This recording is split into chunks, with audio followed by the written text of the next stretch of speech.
sure you provided some excellent and most noble support and services to our local community.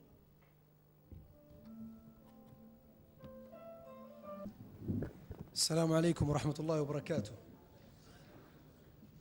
In the name of Allah, most graceful, most merciful, and praise be to Allah, the creator and owner of life, and blessing upon his last messenger, Muhammad sallallahu alayhi wa sallam.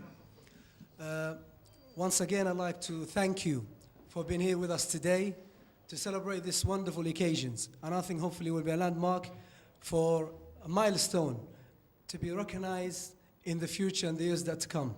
And I'm 100% sure if the vision that we have for this center and the dedication that we have from our sponsor, as well as our management, as well as from the leading volunteers, I think we will definitely be moving forward, striding forward, making the right steps. And we aren't, or I'm not really mentioning today or tomorrow or after tomorrow. I'm talking about every second, every step that we make. If it's with the right attitude that we carry and the right value and the principles that we go with, I think we will really, really move forward. And let me just give you a background about the Mayfair Islamic Center, being, shall I say, the father or the mother for this branch that I think hopefully one day will fulfill the dream of those who really were behind it. Obviously, Mayfair Islamic Center is in central London, and it's Qatari Mosque, well known for it, for the name. But what's unique about it is, it's a mosque, a dedicated mosque. And it's not a center that does everything. And I always have a problem with the Muslim centers by saying, you do everything, and then you wouldn't do one thing as perfect as it should be. So that in itself is something that we should recognize and take lessons from. That when we have an institute, it should be dedicating for something specific, so it becomes the goals that could achieve the target that it wants to hit. It should be really clear to be defined. So what are we about? Then, after having a mosque, establishing a mosque, they decided to have something which is very important to teach the generation of tomorrow. These generations, we can't afford to have an everyday school. The policy, the mechanism, the financial requirement that needs behind it, the manpower, is quite huge. But it went and established a weekend school. That weekend school, over 350 children every Saturday go to Northwest London to study. It's not really to study karate, to study something, but something which is out of necessity, to study their deen, their culture, their language, their mother tongue, which is really, really tells where they've come from and what they're all about and what value they carry. This in itself, again, it was an institute dedicated for educations for those young children. And then come another dream.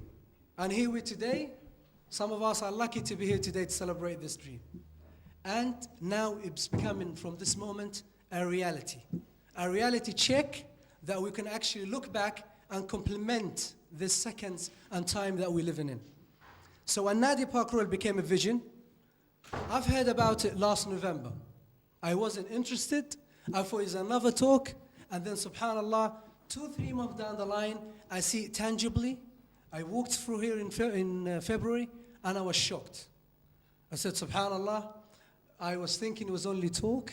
As we hear a lot, we want to do, but we haven't got the resources, we haven't got the will to do it. But this was quite touching for me.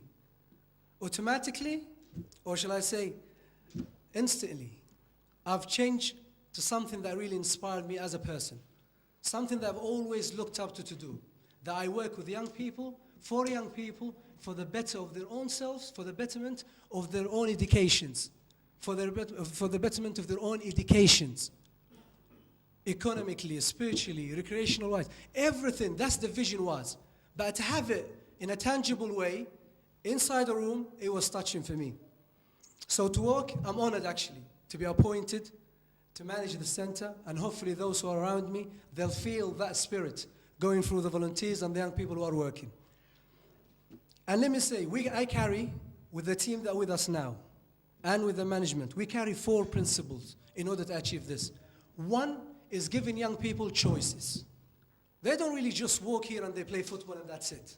No, they got choices. They got quite various of different activities. They've got gym. They could watch the World Cup here, FIFA, if they wanted to do. We're going to call it a new program now, World Cup Mania, and just everybody to come here, socialize, interact at the same time. From Carom game to domino to whatever.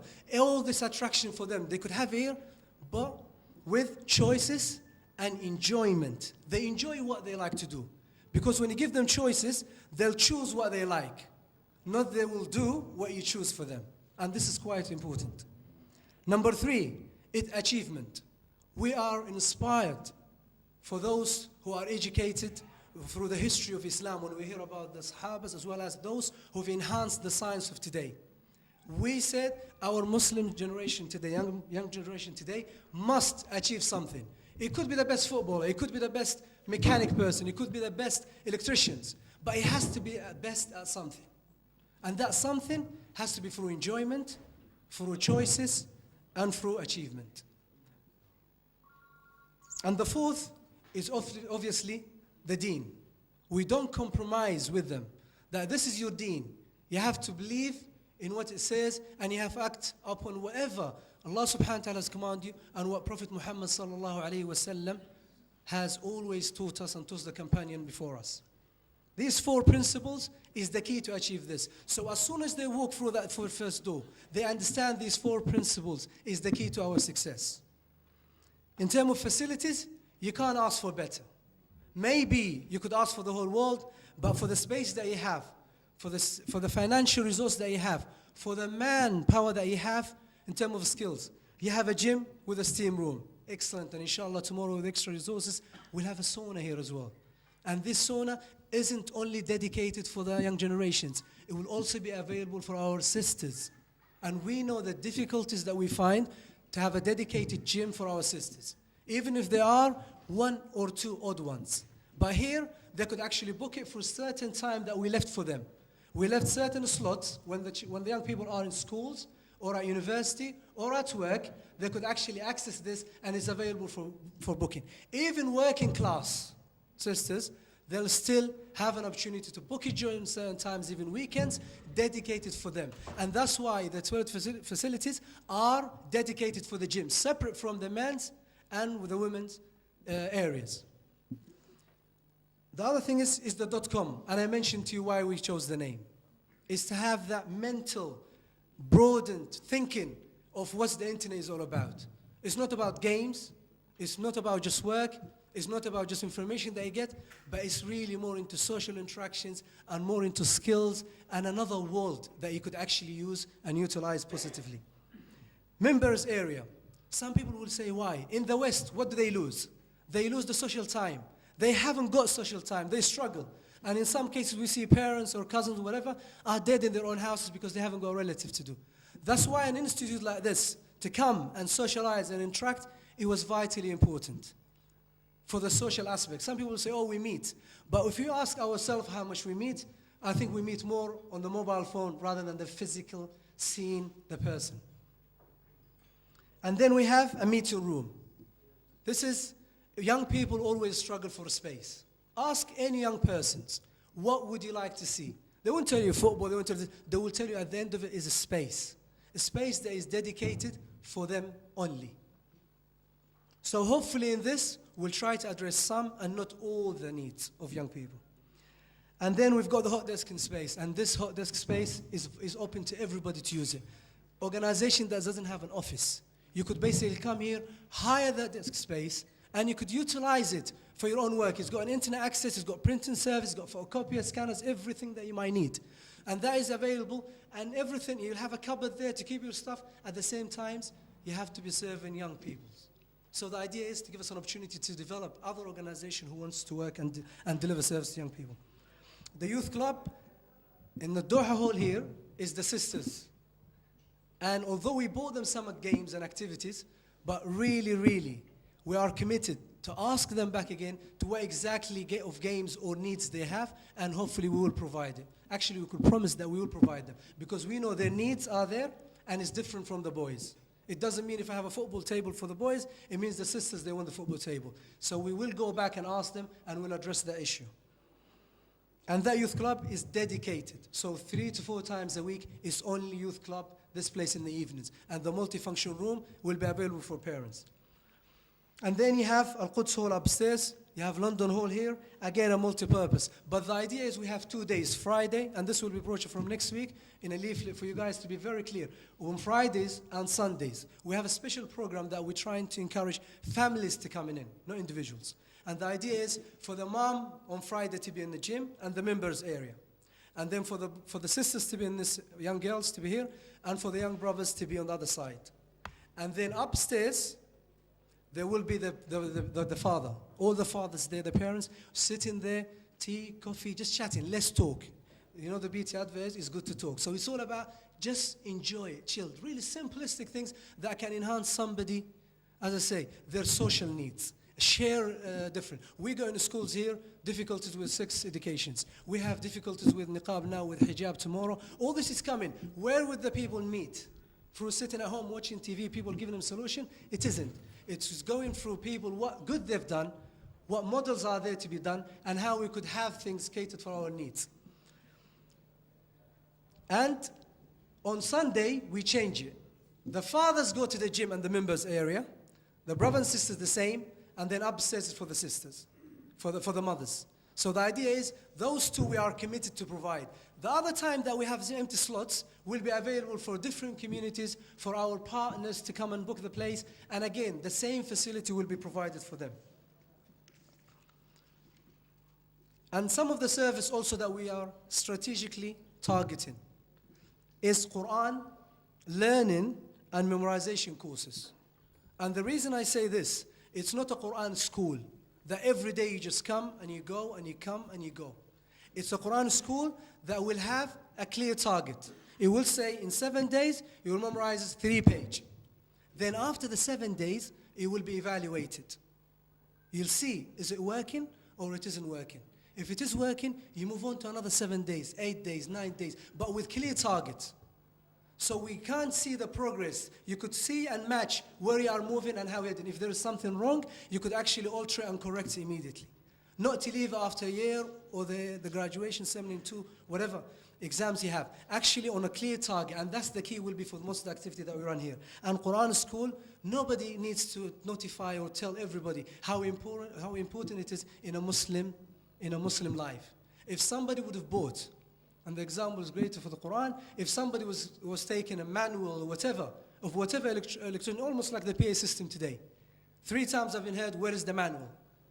And it's the same thing for Islam. Quran is where you go back to seek it. So the young people have to understand this, and hopefully we'll have a success on that. And we have approached a special program for this, for the Quran. And we have a dedicated, hopefully, system that we're trying to implement with somebody, mashallah, who's been successful elsewhere.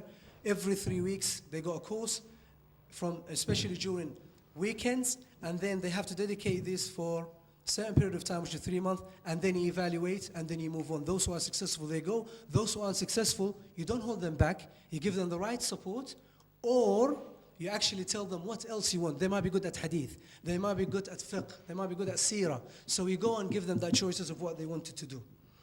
And then obviously, training and workshops. And some people, the word is now, it's about drugs awareness, it's about this. But believe me, the basic needs that young people say, we want to have a say. I wanted to see young Muslims, as they tell me, the many volunteers, they wanted to be heard. They wanted to be able, when they see a camera on TV, they could just speak fluently.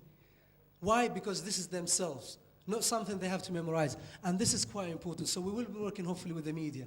And we have, mashallah, here a lot of expertise that we'll be seeking to get. Employment and career advising sessions. And you've seen in one on the video as well. It was almost like something that a lot of young people with today's financial situations is hitting every person in planet Earth.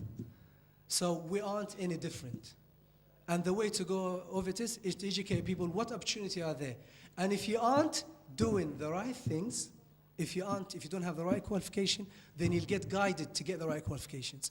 If you aren't in the right field, then somebody will guide you. And I'm not saying we will have all this, but we will have organization that will refer you to, and they have the right support and the right resources. And I know from the government policy, they are investing in this. And then obviously is the karate sessions that we are interested in, circuit classes, all this we are hoping to develop here. But also we're trying to target media differently, that we could probably do theater style shows and things, but inshallah in coming days. So I encourage every parent, every professional is here to help us to spread the words and to be in contact with us. And again, just make sure you are engaged as a family, as an individual, and as a child. And Jazakumullah khair for your good listening. And I hope inshallah as we are interacting and networking, that inshallah I could get many of your contacts if I haven't, so we could actually be more in our network and we share what we have and what we should be providing. And Jazakumullah khair.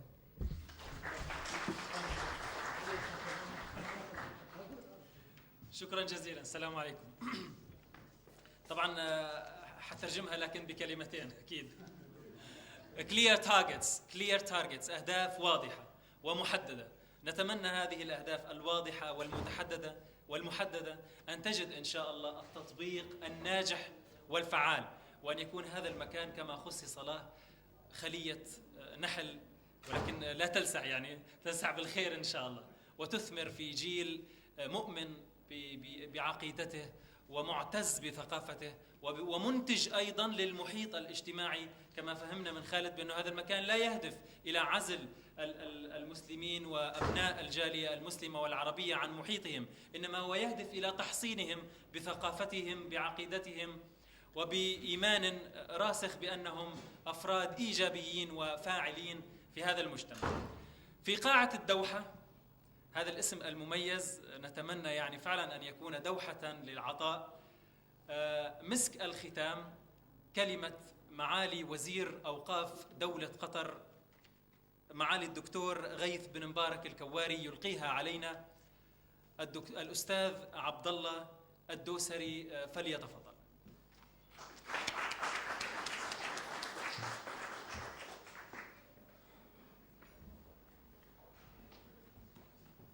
بسم الله الرحمن الرحيم. الحمد لله والصلاة والسلام على سيدنا محمد.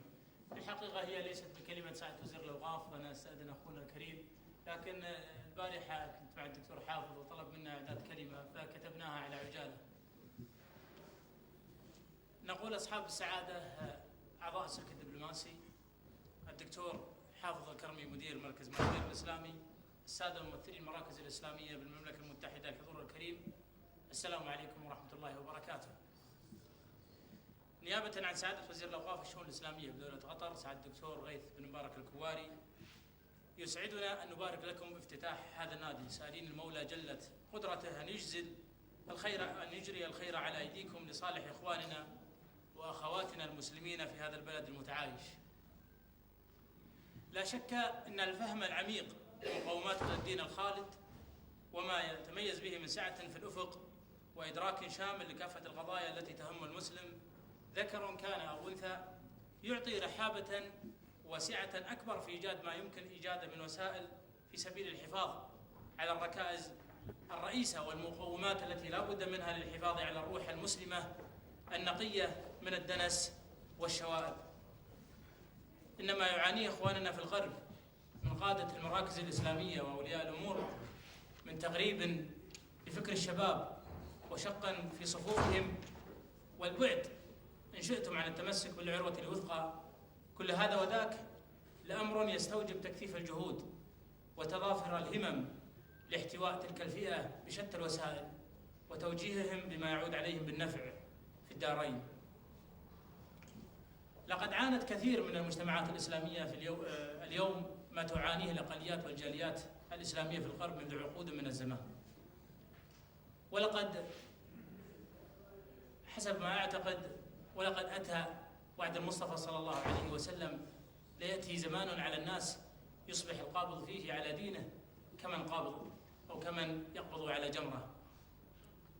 لقد أحسن أخواننا في مركز مايفير الإسلامي بتقديم هذا المشروع الواعد ليكون بمثابة الحاضنة لتلك الفئة المعقود الأمل عليها للتغيير والإصلاح. إن المهمة عظيمة والهدف سامي والأمل يملأ الصدور والخير باقي إلى قيام الساعة. لقد ساهمت دولة قطر في العديد من المشروعات التي تهم إخواننا المسلمين في هذا البلد منذ فترة طويلة، كما أن اهتمام سيدي صاحب السمو الشيخ حمد بن خليفة الثاني حفظه الله بأحوال إخواننا المسلمين بجميع أنحاء العالم بات واضحا وجليا من خلال تبني دولة قطر إنشاء الكثير من المساجد والمراكز الإسلامية المنتشرة في بقاع العالم التي من شأنها أن تنشر الدين الحنيف وتحافظ على ترابط إخواننا من خلال إقامة شعائرهم وتواصلهم وذبهم عن هذا الدين الخالد. وبالرغم من إسهام دولة قطر كما أشرنا، يبقى لأهل الخير من أهل الخير والعطاء نصيبهم. يأتي تمويل هذا المشروع ضمن مشروعات عدة أو عديدة نفذت من حساب وصية المرحوم بإذن الله قاسم درويش فخره رحمه الله رحمة واسعة، فقد ساهمت وصيته في العديد من المشروعات التي تهم الجاليات المسلمة في كثير من البلاد الغربية والإسلامية. ويكفي أن نقول أن المشروعات التي نفذت في هذا البلد أو دعمت مالياً قد تجاوزت كلفتها أكثر من 20 مليون ريال قطري خلال الفترة البسيطة الماضية.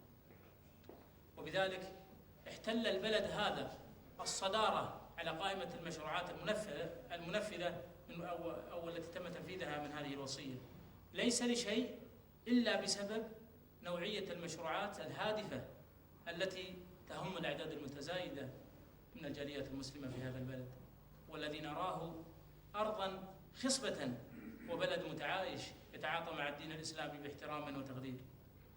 أسأل الله أن يجزي الموصي خير الجزاء وأن يكتبه في عليين مع السفرة الكرام البررة وإياكم ولكل من سعى في الإصلاح والصلاح.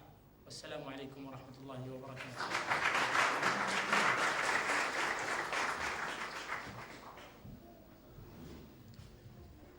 يعني جزا الله خيرا كل من ساهم في هذا الصرح بدرهم، بكلمة طيبة، بجهد.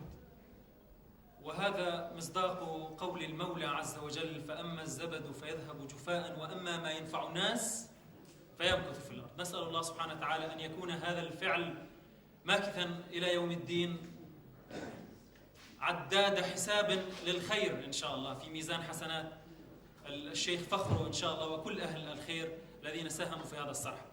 من أمثلة الأنشطة، وهي أيضا لكي تستقيم المقولة العقل السليم في الجسم السليم، أنشطة الرياضة والكاراتيه أو الكونغ فو. ما أعرف الآن حنشوف، بس حيكون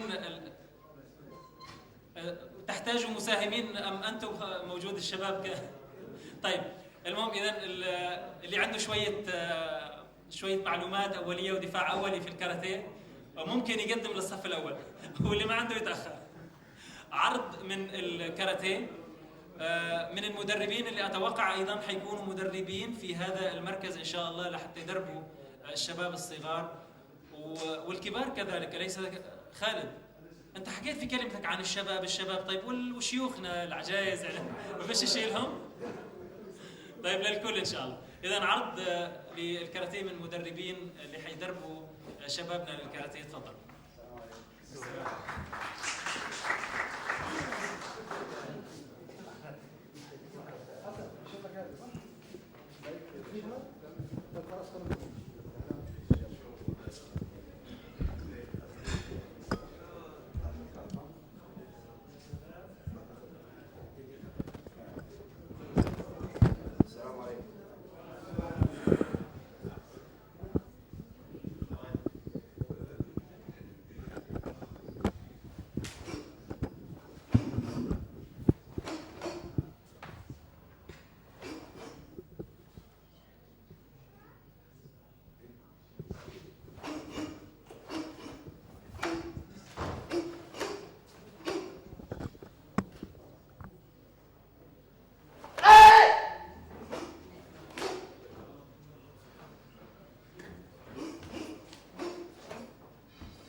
father fighting.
شكرا جزيلا.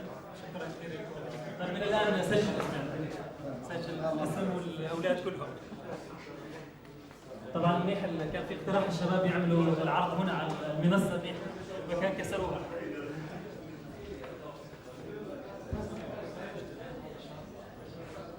طيب احنا اخواني الكرام يعني ربما لن يكون اجمل من ان تكون الخاتمه هي الدعوه الى للصلاه. وخاتمتنا ان شاء الله بعد حوالي 3 دقائق سيؤذن الشيخ شكري المجولي امام مسجد ميفير لصلاه الظهر. سنصلي الظهر ان شاء الله صحبه بهذا الجمع الكريم فوق في صاله القدس. عسى ان تكون ان شاء الله الصلاه القادمه في القدس في المسجد الاقصى محررا من براثن الاعداء الصهاينه.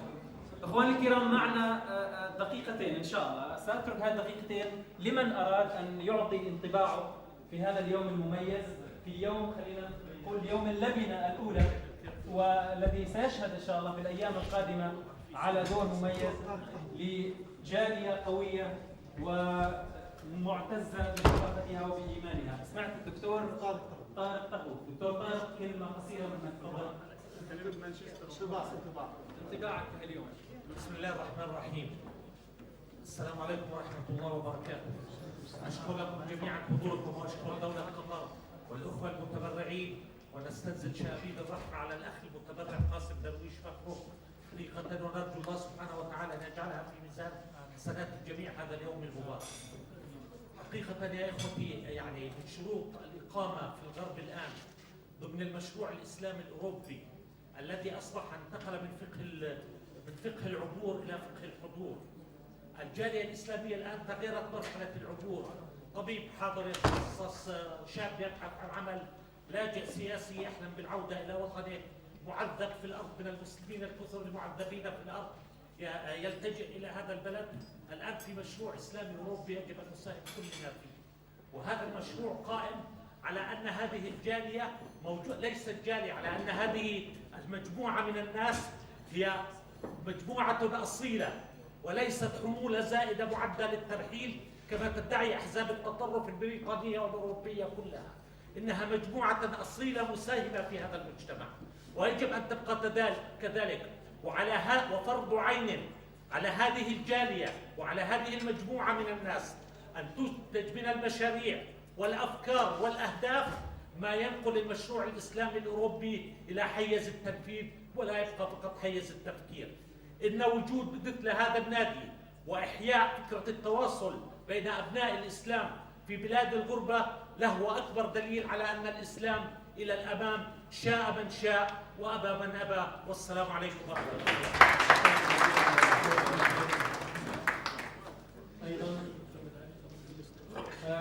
مدير قناة إسلام شغف إن شاء الله انطباعك